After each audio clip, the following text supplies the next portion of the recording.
गाडी आहे काय, त्याच्याजवळ काय पैसे किती आहे याला महत्व देतो आपण. त्याचा चेहरा कसा आहे, त्याचे डोळे कसे आहेत, तिथे काय असं महत्व देतो. पण खरं सगळं आपल्या ज्या मौल्यवान गोष्टी आहेत की नाही, ज्या पैशात विकत घेता येत नाही. किती पैसे असले तर आपण आईचं प्रेम विकत घेऊ शकतो का? गुरुचं जे शिकवणं आहे ते विकत घेऊ शकतो का? त्याच्यामुळे ह्या ज्या गोष्टी आहेत ह्या पैशात काही विकत घेतल्या जाऊ शकत नाही, पण ह्या गोष्टी अतिशय मौल्यवान आहेत.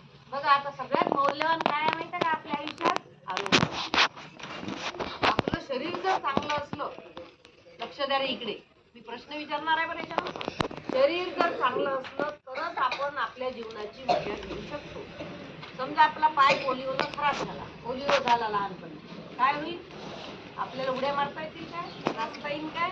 नाही. म्हणजे जीवनाची मजा गेली की नाही? बरोबर आहे. आता आपल्याला समजा काही रोग झाला किंवा बिमार पडलो, ताप आला, काही झालं, बिमार पडता की नाही कधी कधी, मग ताप आला काही, तेव्हाही पण आपल्याला मजा घेता येते का जीवनाची?